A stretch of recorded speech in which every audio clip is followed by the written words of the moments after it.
Good morning, students. This is class 8th, chapter 2 of history. New chapter. Let us start. Aurangzeb was the last of the powerful Mughal rulers. He established control over a large part of the territory that is now known as India. After his death in 1707, many Mughal governors or subedars and big zamindars began asserting their authority and establishing regional kingdoms. As powerful regional kingdoms emerged in various parts of India, Delhi could no longer function as an effective center. By the second half of the 18th century, however, a new power was emerging on the political horizon, the British. Did you know that the British originally came as a small trading company and were reluctant to acquire territories? How then did they came to be masters of a vast empire? In this chapter, you will see how this came about. Bahadur Shah Jafar and his son being arrested by Captain Hudson.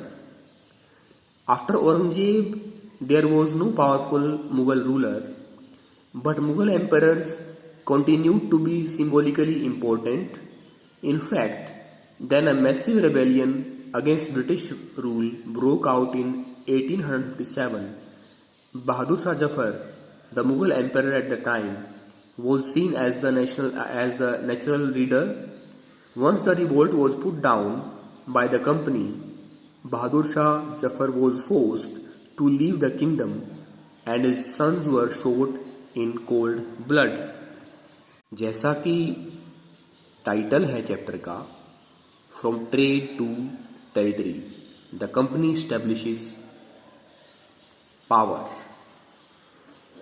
यह हमें यह समझना है कि मुगलों का अंतिम शक्तिशाली शासक औरंगजेब था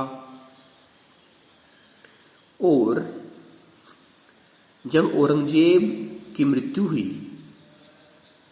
18वीं शताब्दी के पहले दशक में, तो जो जमींदार हैं बड़े, जो गवर्नर हैं, उन्होंने मुगल सत्ता से अलग अपनी शक्ति स्थापित करनी शुरू कर दी. वहीं अंग्रेज और जो ईस्ट इंडिया कंपनी है, उनका भारत में आने का उद्देश्य व्यापार करना था, न कि पॉलिटिकल पावर, पॉलिटिकल कंट्रोल स्थापित करना. लेकिन वे किस तरह से एक व्यापारी कंपनी के रूप में शुरुआत करने के बाद भारत के शासक बन बैठे, यह हमें समझना है. East India company comes east. In 1600, the East India Company acquired a charter from the ruler of England, Queen Elizabeth I, granting it the sole right to trade with the East. This meant that no other trading company, no other trading group in England could compete with the East India Company. With this charter, the company could venture across the oceans looking for new lands from which it could buy goods at cheap price and carry them back to Europe to sell at higher prices. The company did not have to fear competition from other English trading companies. Mercantile trading companies in those days made profit primarily by excluding competition so that they could buy cheap and sell dear. The royal charter, however, could not prevent other European powers from entering the eastern markets. By the time the first English ships sailed down the west coast of Africa round the Cape of Good Hope and crossed the Indian Ocean, the Portuguese had already established their presence in the western coast of India and had their base in Goa. In fact, it was Vasco da Gama, a Portuguese explorer, who had discovered the sea route to India in 1498. By the early 17th century, the Dutch, too, were exploring the possibilities of trade in the Indian Ocean. Soon the French traders arrived on the scene. The problem was that all companies were interested in buying the same things. The fine qualities of cotton and silk produced in India had a big market in Europe. Pepper, cloves, cardamom, and cinnamon too were in great demand. Competition amongst the European companies inevitably pushed up the prices at which these goods could be purchased, and this reduced the profits that could be earned. The only way the trading companies could flourish was by eliminating rival competitors. The urge to secure markets, therefore, led to fierce battles between the trading companies. Though the 17th and 18th century the 18th and 17th and 18th centuries, they regularly sank each other's ships, blockaded routes, and prevented rival ships from moving with supplies. Goods. Trade was carried on with arms, and trading posts were protected through fortification. This effort to fortify settlements and carry on profitable trade also led to intense conflict with local rulers. The company therefore found it difficult to separate trade from politics. Let us see how this happened. European countries को western countries भी कहा जाता है और Asian countries को eastern countries भी कहा जाता है। ईस्ट इंडिया कंपनी ने ब्रिटेन की महारानी क्वीन एलिजाबेथ फर्स्ट से 1600 ईस्वी में एक अधिकार प्राप्त किया, जिसके द्वारा वो ईस्टर्न कंट्रीज से एशियन कंट्रीज से व्यापार कर सकते थे। और उन्होंने ये अधिकार प्राप्त किया कि कोई और यूरोपियन कंपनी उनके साथ प्रतिद्वंदी व्यापार में नहीं बनेगी।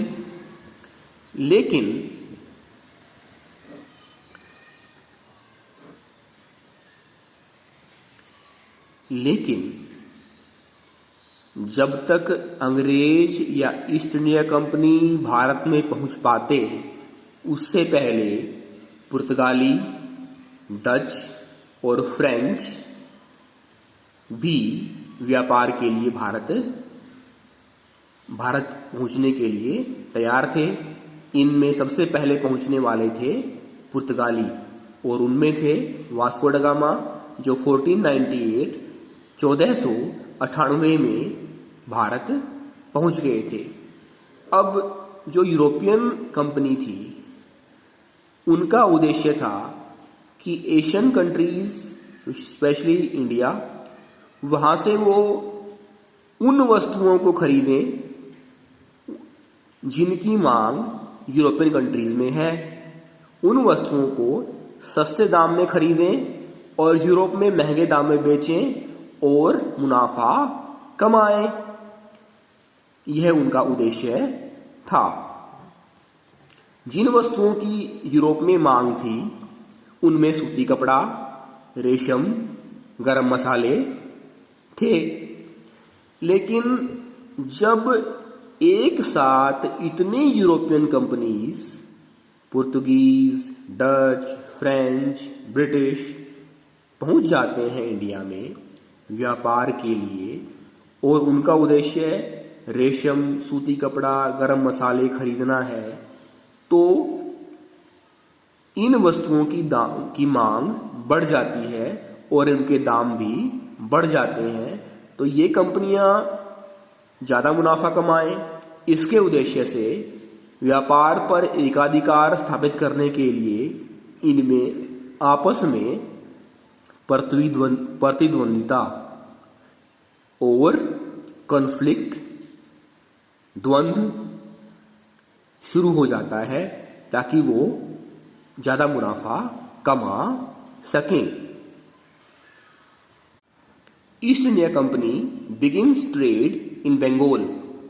The first English factory was set up on the banks of River Hooghly in 1651.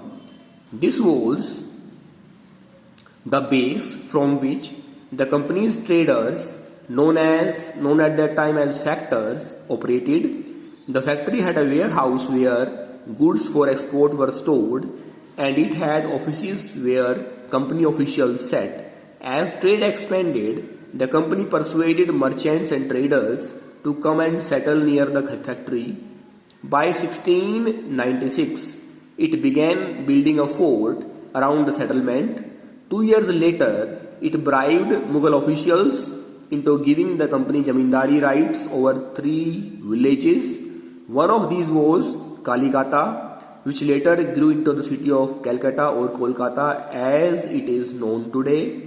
It also persuaded the Mughal Emperor Aurangzeb to issue a farman granting the company the right to trade duty free. The company tried continuously to press for more concessions and manipulate existing privileges. Aurangzeb's farman, for instance, had granted only the company's right to trade duty free. But officials of the company who were carrying on private trade on the side were expected to pay duty. This they refused to pay, causing an enormous loss of revenue for Bengal. How could the Nawab of Bengal, Murshid Quli Khan, not protest? अंग्रेजों ने व्यापार के लिए सबसे पहली British factory Hooghly नदी के किनारे पर 1651 में वेस्ट बंगाल में स्थापित की और धीरे धीरे व्यापार का विस्तार करना शुरू कर दिया। उन्होंने 1696 के 2 वर्ष बाद किला बनाने के बाद, किलेबंदी करने के बाद मुगल अफसरों को रिश्वत देनी शुरू कर दी कि उनको 3 गांवों से जमींदारी, 3 गांवों के संबंध में जमींदारी अधिकार भी मिल जाए, जिनमें एक गांव था कालिकाता जो बाद में कोलकाता बना, जो हमारे भारत के आज 4 महानगरों में से एक है। जिस तरह से उन्होंने कभी क्वीन एलिजाबेथ फर्स्ट से चार्टर प्राप्त किया था व्यापार के लिए, इंडिया से व्यापार के एकाधिकार के लिए, उसी तरह से उन्होंने मुगल बादशाह औरंगजेब से फरमान प्राप्त किया, जिससे वो व्यापार कर सकते थे बिना कोई कर दिए, बिना टैक्स दिए। लेकिन क्या वास्तव में ऐसा ही होता रहा? ईस्ट इंडिया कंपनी के अधिकारी व्यक्तिगत रूप से भी व्यापार कर रहे थे, अपने व्यक्तिगत बेनिफिट के लिए, प्रॉफिट के लिए। इस तरह से बंगाल के नवाब ने इसका विरोध किया, क्योंकि इससे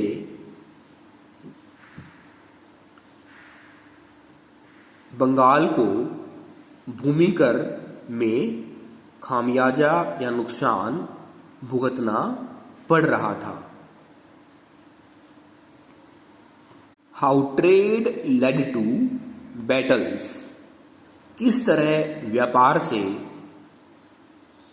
लड़ाइयाँ शुरू हो गई। Through the early 18th century, the conflict between the company and the Nawabs of Bengal intensified. After the death of Aurangzeb, the Bengal Nawabs asserted their power and autonomy as other regional powers were doing at that time.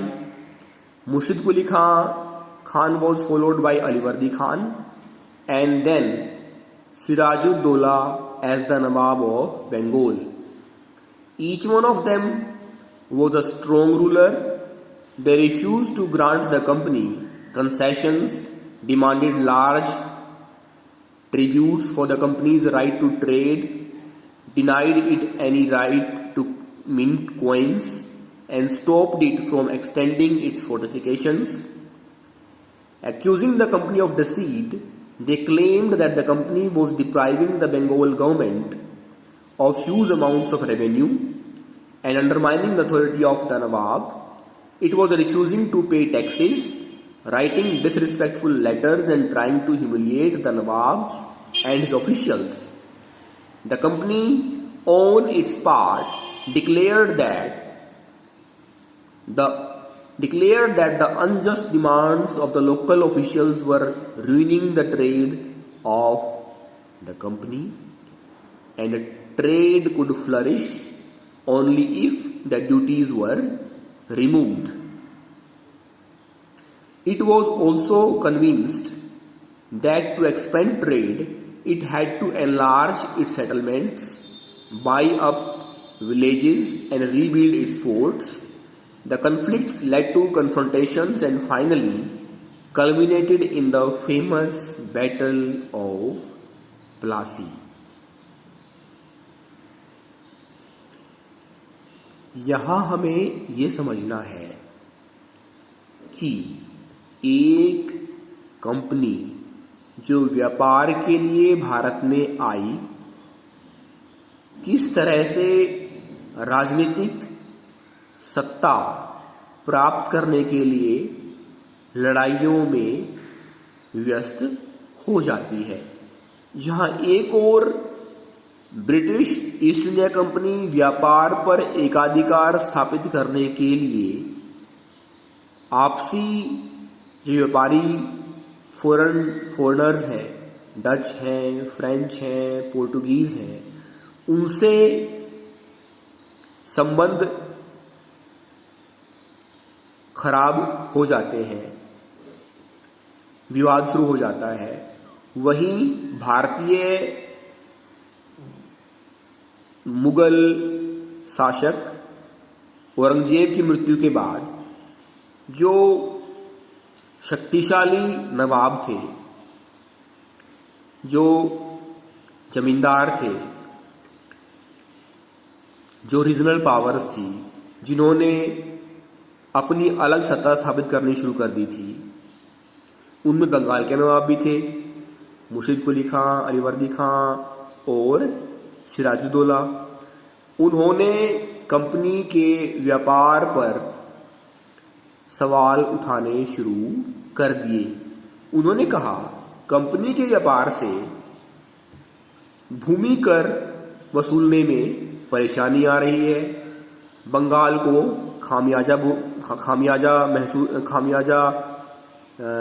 खामियाजे का सामना करना पड़ रहा है।